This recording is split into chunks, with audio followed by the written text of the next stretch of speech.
Hello bachcho, let's see this question. The question says that if a sphere of radius a unit is immersed completely in a water contained in a right circular cone of semi-vertical angle 30 degree and water is drained off from the cone till its surface touches the sphere, then the volume of water remaining in the cone is. So बच्चों इस question में जो की concept use होने वाला है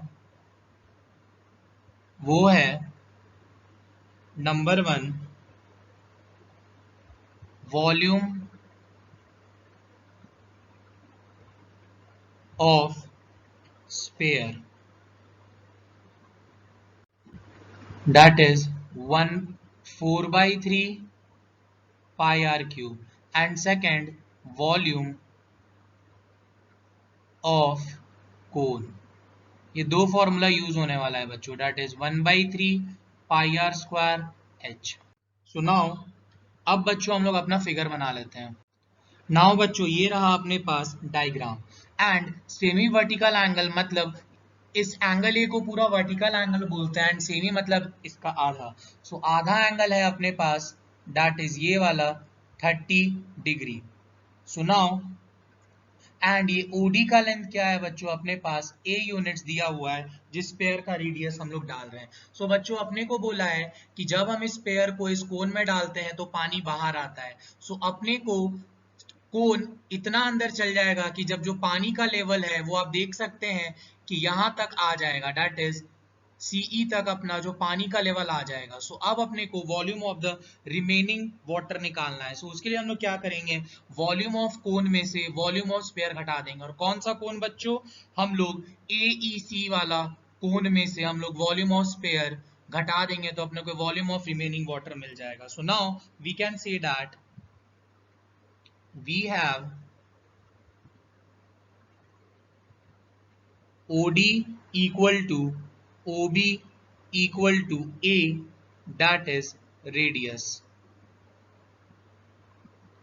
So now we can say that OD perpendicular to AC. So हम लोग रीजन दे सकते हैं बच्चों कि the line drawn from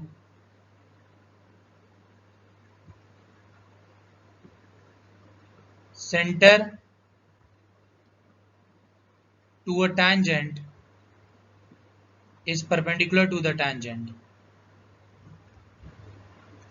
इसका मतलब ये होता है बच्चों कि सेंटर से जो लाइन टैंजेंट पे गिरता है वो 90 डिग्री होता है perpendicular to the tangent.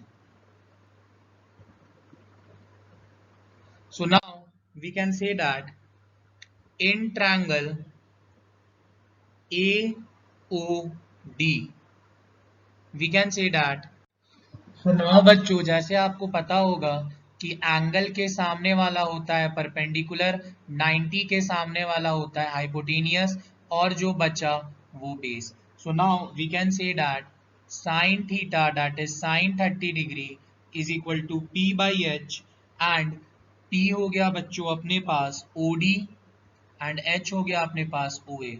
So now sine 30 हो गया अपने पास 1/2 ओडी का वैल्यू है अपने पास ए then ये है OA. So now we can write OA is equal to 2A.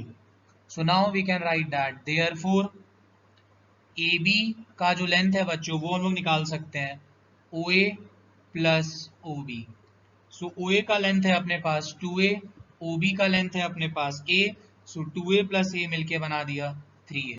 So now we can say that in triangle ABC we can say that अब बच्चों हम लोग ABC ट्रायंगल देखते हैं.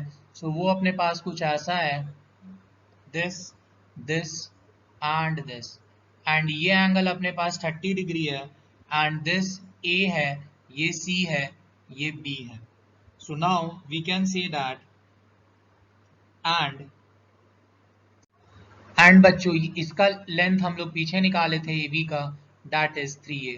सो ये एंगल है एंगल के सामने वाला परपेंडिकुलर ये 90 है 90 के सामने वाला हाइपोटेनियस एंड जो बचा वो base. So now we can say that tan 30 is equal to P by B that is BC by AB. So now tan 30 is equal to 1 by root 3 is equal to BC and AB का length है अपने पास 3A. So now we can write BC is equal to 3A by root 3.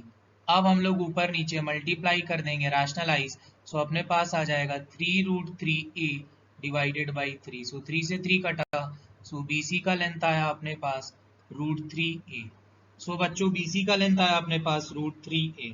So now we can write therefore volume of cone AEC is equal to 1 by 3 pi r square h. So we can write 1 by 3 into pi. R आ गया बच्चों अपने पास √3A का whole square and h आ गया अपने पास 3A. सो यहाँ बच्चों 3 से 3 कटा. Then we can write 3 pi A cube आया अपने पास volume. So now we can write therefore volume of sphere is equal to 4 by 3 pi r cube and r का वैल्यू है बच्चों अपने पास a. So we can write 4 by 3 pi a cube. So now we can write 4 by 3 pi a cube. So now we can write therefore volume of remaining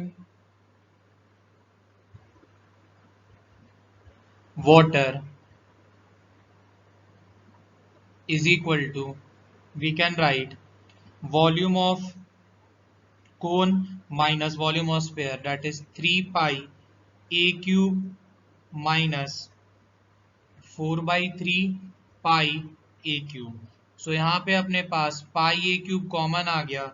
then 3 minus 4 by 3, then 9 minus 4 आ गया अपने पास 5 by 3 pi a cube. Now बच्चों अपने पास इस question का correct answer है, that is volume of water remaining in the cone is 5 by 3 pi a cube, that is option number D. Hope you guys understood it well. Best of luck. Thank you.